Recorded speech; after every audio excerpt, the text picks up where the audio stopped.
Think I see the purple recording has started. There we go. All right. Well, now that the recording has started, hello everyone. I am Emily with GoViably, and I'm going to call this like our pre-podcast podcast because we don't have a formal podcast that we're rolling out yet. But I value the conversation and the information sharing with the people who are leading in their industries and in the world of sustainability. So I'm super excited today. We have Ariel Ross with Relevation Beauty, who is GoViably certified. And so the conversation today is about being a female founder, about being somebody who's concerned about a higher mission than just profit. There's more meaning behind a business, and how can we continue elaborating on sustainability and using business as that force for good. Ariel, such a pleasure to have you here. Thank you. Thank you for having me. I'm so excited to chat with you today. So I'll start us off and we'll kind of see where the conversation goes. But of course, my first question to you is, what inspired you to start Relevation Beauty? So, the short answer is the strength and the power of women. I was a makeup artist for the last 10 years, and the through thread in all of that was the incredible women that I was able to work with. And it was really just the strength and power that women hold when they feel beautiful. And it had nothing to do with makeup, but it was this confidence that I saw in women that just inspired me so much. And I've always been a pretty impact driven person. And I figured I could have a bigger impact, reach more people in starting a business rather than just being on the artistry side of it. And, I'm a, sorry, hopefully you can't hear. Okay. I'll just You're all ignore it. good. And I'll just ignore it until you tell me you can hear it. Um, yeah. So, um, being a lover and consumer of makeup my entire life, I've really seen the industry from like the inside and the outside perspective. And it's such a powerful industry that impacts billions of people. And there's real opportunity for positive change in the beauty space. So that's what inspired me to start the company, is really just the strength and the power of women. I think it's a challenging industry that you're in, because from somebody who's not been in the beauty industry, I have seen, I guess you could say, the negative impacts of the beauty industry and how it's marketed. And I think it's, for lack of better terms, I think it's beautiful that you're turning that around and doing something positive. You had mentioned a couple times seeing the strength in women. Can you elaborate on that a little bit more? Are there examples where um, you have a specific person that sticks out in your mind that you were like, this is why, or this to me is the what all women should strive for when it comes to strength? And what does strength mean? Mm, such a good question. When it comes to the strength of women, the thing that I've seen is that women lead very differently. They lead by lifting up communities and people around them. And that's what, no matter what industry we're in, no matter no matter what you believe in, that's something we need more in the world, of people just lifting each other up. And I just feel like women do an incredible job of that. In terms of a specific client or person, um, there's so many that come to mind. I'm trying to think of just one story. Um, I mean, to me, like, my whole philosophy with makeup is a cape. It's not a mask. It's something that gives you, at least for me in my own personal experience, superpower to just show up as the most confident version of myself, the version of myself that I want to be. If I'm out running errands, really like looking somebody in the eye at, the cash register on the street and just starting a conversation with them, feeling good about myself, bringing people into the fold. And I think I've just seen that translate with all the clients and all of the people that I've gotten to work with over my career. Do you remember, sometimes people have like that aha moment, that light bulb moment of, this is what I want to do? Did you have that moment, or at what point did you realize that beauty and makeup was the route that you were meant to take? So I've been really lucky in the sense that I've known what I wanted to do since I was really, really little. And I don't take that for granted of having that clarity in that direction. But I think for me, just it was the first thing that I fell in love with, where I could just sit and learn about it and do my makeup and watch videos and read about it for hours and hours and hours. I'm talking about like being in elementary school, middle school, like a very young age, and have the attention span to focus on this for 6, 7, 8 hours at a time. And I would just get completely enveloped by the world. And so I think the goal for anybody, right, is to be able to make a living and make a career out of something that you're passionate about. And so it came from, just a love and a fascination with beauty and art, but then also not just through my clients, but I have incredibly strong female role models in my entire life, both in my family, friends, mentors, teachers, coaches, all of that. So just being able to combine the two was really the goal from a very young age. And it was just a matter of how do I build a makeup line that's built on a women empowerment platform that goes a layer deeper than just showcasing different types of women in the campaigns and just having this kind of, obviously inclusivity, diversity, appealing to different types of women, different looks, different ethnicities. That's bare minimum, right? That is bare minimum. Every single brand should be doing that. So how do I really combine this women empowerment platform with my love of beauty in a very real and meaningful way? And so that was kind of more of the question for me than what I want to do is how am I going to do it? That's interesting. That's Yeah. interesting. And so you were able to intertwine sustainability into that. And I think the term sustainability is can be broad, Mhm. or I've heard people call it like the not the it term, but kind of like a Like a fad, and buzzword. Yeah. yeah. And so I'm curious for you, what does sustainability mean? And at what point did that become part of the conversation for you and a non-negotiable piece of the puzzle? Or maybe the answer to that, you might not even have an answer based on what does sustainability mean to you. Can you share a little bit about that? Yeah, I'm big on simplicity. I don't want to overcomplicate things. And to me, sustainability is an earth that we can sustain for generations and generations and generations to come. And I guess under the umbrella of sustainability would be all of those activities that you do both in your personal life, professional life, as a business owner that help facilitate an earth that we're able to sustain over, hopefully many, many, many decades and generations to come. What made you right off the bat think about sustainability? Because what I often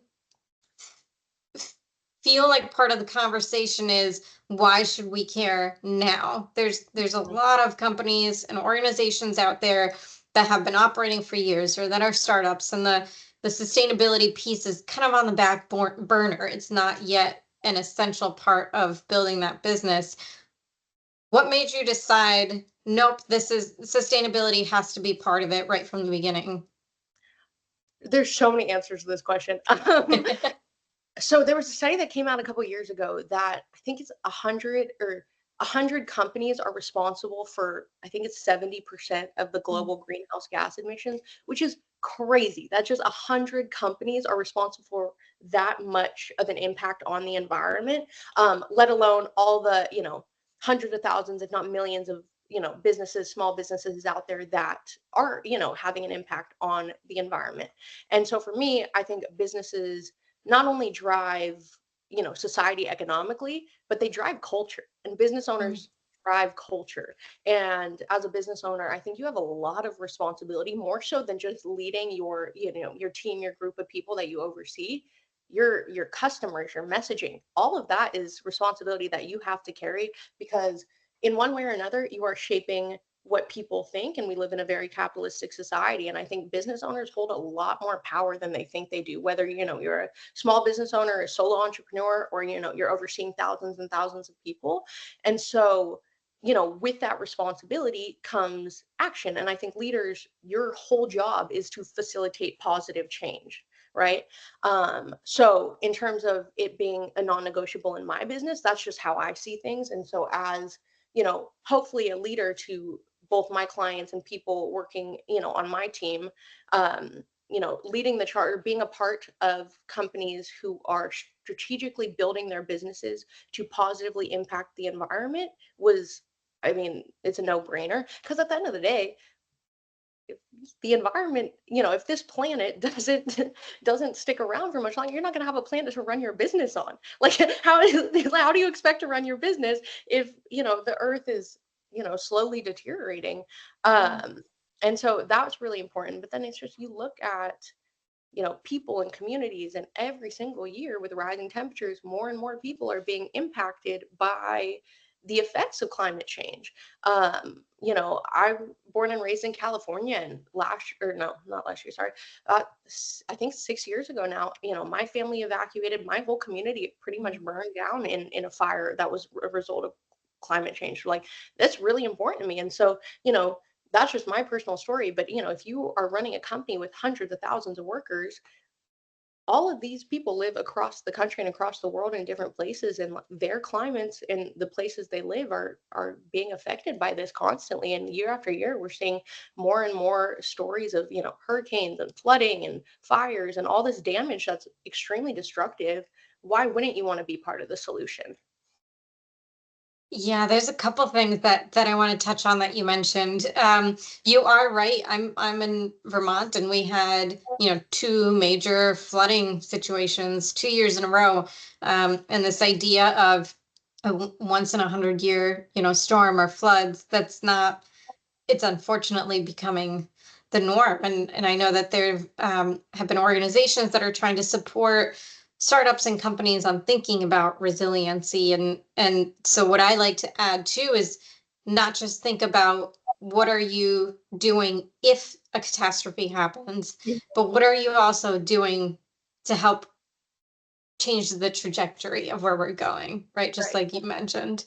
Um, and I do think that leaders and founders and CEOs and businesses have a phenomenal platform. I mean, as you said, they have so many customers that are watching you, that are seeing your brand. And we're seeing more and more customers actually pay attention to where they're spending their money and wanting to spend it with organizations and businesses that have a deeper meaning than just a product, Yeah. right? So I think that's fantastic. So on your journey to growing your business and integrating sustainability into there, what has been the biggest sustainability challenge for you, and what did you do to overcome it so we can help other leaders learn from that?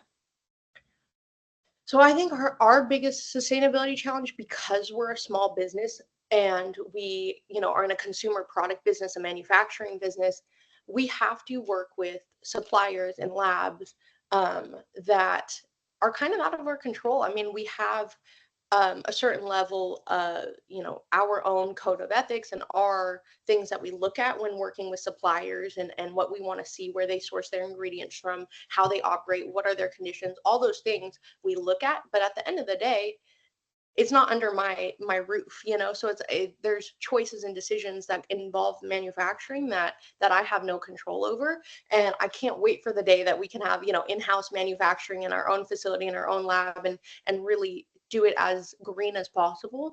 But being a small business, and the reality of it is, we do have to outsource a lot of that work. And so that's hard. And then, because we're shipping products across the country, there's a logistics component to it. And obviously, transportation logistics take an incredible amount of energy and resources. So I would say that's the biggest challenge. And then in terms of the solution, we do what we can to minimize our impact in the areas that are in our control. So for instance, we use a shipping company that offsets their carbon footprint. Our packaging and shipping materials are recyclable and biodegradable. Our ingredients are clean and ethically sourced. And for every pallet sold, we plant a tree in a part of the world that needs it most. So we try and have other initiatives to try and mitigate the fact that some of the manufacturing process is out of our control. So I'm going to ask a question that I don't even know if we're going to get an answer to. Because you and I clearly have a passion for this, right? Yeah. There's some type of deeper ingrained thing in us which says we have to do the best we can with what we have because the world needs it. Yeah. But there are a lot of people who still have the mentality of, well, I'm kind of a small player in this big economy or in this big world, and what I do doesn't make a difference. Have you ever had those thoughts? And if yes, what helped you still push forward with the mindset that you have, even though you're a small business at the moment, right? I mean, the end goal is that we're all bringing each other up, as you mentioned when you were answering the first question, empowering each other to succeed, to have thriving businesses. At the moment, you're still a small business. What did you have that conversation internally? That is such a good question. Um, yeah, I mean, yeah, well, yes and no. I understand that I am just one person on a planet. What are we at? Like 7, 8 billion now people? Yeah. Like, like I understand that I am just one person. My company is just one entity in this whole equation, but it has to start somewhere. And like I said, businesses drive culture. And so it's like, you don't know who you're impacting. I'm a big music head, and there's this Tupac quote that's like, I may not be the person that changes the world, but what if I spark the mind of the person that does? Mm, And that's kind of always been like in the back of my head since I was a kid of like, okay, I might not be the one that makes this grand change, but what if something I do impacts somebody else's life and impacts their decisions and their course, and maybe they become an environmental attorney, or maybe they, see what we're doing, and then they become a little bit more of a conscious consumer and only shop from brands and spend their money from brands that, keep the environment in mind, or keep, whatever cause it is that's important to them. Obviously, we're talking about the environment. So I think for me, it's just hoping that like leading by example actually does inspire other leaders to push this cause forward. Um, you know, I realize that it might not, is I mean, I'm not going to change the entire world. I hope I do, but like, I'm not going to change the entire world. But if I'm leading in a way in which I can be proud of, or trying to build a legacy for, future generations to come that they can be proud of, and they can, pick up where we left off, that's all I'm really trying to do. what I think is amazing about your choice of avenue is the wrong word, your choice of industry and your mission is that not only are you fulfilling the goal of making a positive impact by the way you operate, but you decided to do it with a product that the product itself also empowers people. Thank And you. it's a beautiful combination of, let's take an industry that historically hasn't had a phenomenal impact. Let's turn it upside down and Yes. let's show what really is possible, not Yes. just through the product itself, but also through creating a society where women are empowered, are supported, where a confident woman is a good thing instead of, the mentality of a confident woman then is, you know, mean, or, there's Yeah. other words that I'm coming up with that probably shouldn't say here, but I um hear you. I hear what you're saying. Absolutely.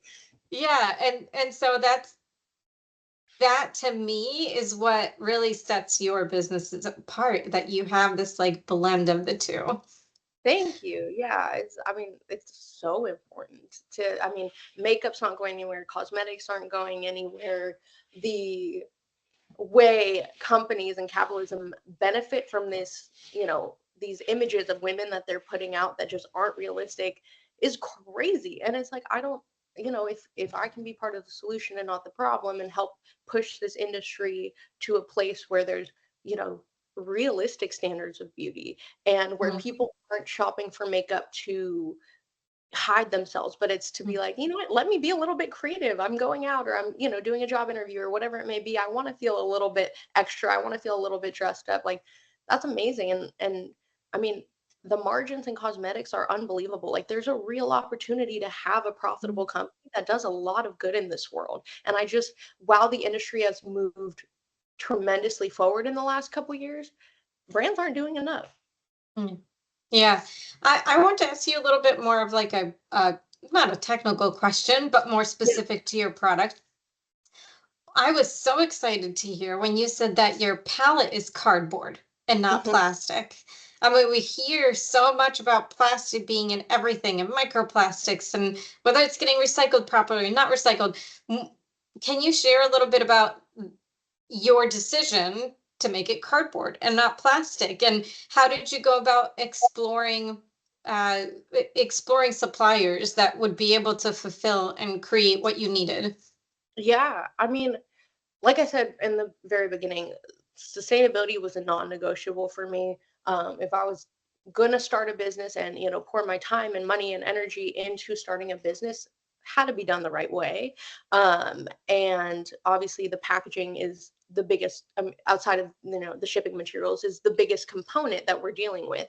And it's a palette. It's a 10 shade palette that can be used on the eyes and the face. It looks like a 10 shade eyeshadow palette in the pan. So it's not like, there's nothing about it in terms of like the packaging that's reinventing the wheel. It's just a matter of Mhm. like, okay, this is the product, this is how we have to package it. Let's just choose better materials and resources. Like, the options are out there. Brands just don't choose them for whatever reason, whether sustainability isn't at the forefront of their mind, whether they're trying to have the largest profit margin possible, and they don't want to spend the extra money to maybe have a more sustainable packaging, or more sustainably sourced ingredients, whatever the case may be. But the options are out there, and it just up to the leaders to like seek those out and take advantage of it. I mean, having a cardboard component isn't rocket science. It's just a matter of like making that choice as a leader. I love how you said that. Having cardboard is not just rocket science. It's not rocket It's science. It's a container for a product. it's But it's so true. It is so true. So we talked about a lot, and again, sustainability, my mind, it's social and environmental responsibility. You've got both, which is phenomenal. But there's a lot of people out there, a lot of business owners, founders who it's an overwhelming topic. If you had like one tip, if you had one tip to say, if there was one thing that you could do in the next 2 weeks to help you be more sustainable, do you have a tip that you can share? Look at your life. Like, start with the second you wake up and what your day looks like as a leader, business owner, manager, whatever role that you are in. Whether it's, you wake up, you turn on all the lights in your, house or apartment, you get in your car, you drive to work, or you're opening up a shop, you're turning on the lights there, or, you have 8 monitors going to like, get all your work done, whatever it may be. Go through your day and look at every single thing that you do that requires energy or produces waste, and just make a list of it, and then choose one thing. Like, you don't have to solve all of it overnight. Just pick one thing, whether it's like, okay, when I leave at night or close up shop at night, I leave, the store lights on, or like the front part of the store lights on, or whatever. Is there a way we can switch the bulbs to be more energy efficient? Or, is there a way we can have these lights on a timer? So maybe they're on for only an hour past closing or something like that. So, like, look at your day with, a critical lens, write down everything that you do that either produces waste or uses energy, and just pick one thing and start there. It doesn't need, like I said, it's sustainability. It's simplicity is the answer. Like, it doesn't need to be too complicated. Just pick one thing and start. There's always more that we can all do, but you got to start somewhere. That's a great tip. And I'll build on top of that because my background is in energy efficiency Mhm. and electricity and that kind of space. And so, for everybody who's listening, if that one thing that you do does involve buildings or light bulbs or energy, always investigate because right now there's a lot of incentives, whether they're Mhm. incentives from the state, from the federal government, from your utilities. So always reach out to those organizations and say, I would like to be more energy efficient. What kind of programs and incentives do you have? And I really like how you said, just pick one thing. I like to say, um, I know what I like to say. I'm just like, whoop. Um, no, I like to say, we do the best we can with what we have. And I think Absolutely. that we don't have all the answers. We don't have all the solutions. We don't have the perfect technology, but we have enough to Mhm. make a significant impact. And Yeah. so, like you said, just take one thing, because that one thing will make an impact. And I also like to remind people that even when you don't think people are paying attention to the things you're doing, they are. And Yeah. I know that because I've had somebody question me about something like a year later after I did it, or when I changed a habit or whatever, and I had no idea that that person was even paying attention to that. Yeah. So always remember that people are watching, and you're making an impact, right? That's a fact. We all have an impact. It's up to us whether that impact's going to be a negative or a positive one. Absolutely. And that's what I love about you and the GoViably team is you guys really help businesses facilitate their own ability to focus on sustainability. And so it's because I mean it is an overwhelming topic and there's so many different things that businesses can do and it varies drastically by what your business is and what your operations look like. And so it can be a tricky place to figure out where to start. And I feel like your team does an incredible job of helping businesses navigate that landscape in a way that's really digestible. Thank you. I appreciate that. Yeah. So for everybody who is watching, Relevation Beauty, you can buy it on GoViably.com. We don't have a ton of products, and so when you get there, you will totally find it without a problem. But it's because we're making sure that any vendors that sell on our platform are really concerned about that social and environmental impact. And so we want to make sure that we're pre-screening it and that we can be confident, so you can be confident in whatever products you are purchasing on the website. Ariel, is there anything else that you want to share? No, I'm just so excited to have this conversation with you. I think it's such a healthy, great conversation to have. And I'm so excited, Relevation, so excited to be Go Viably certified and on your website. It's a big honor for us to have reached that standard. So I appreciate your time. That's awesome. Same here. We are in November of 2024. So I think it would be great to have you back in a year so we can Do talk about what's changed, what's evolved, what new tips do you have for everybody? absolutely. Let's make it happen. All right, sounds good. All right. Uh, Thank let me stop the recording here.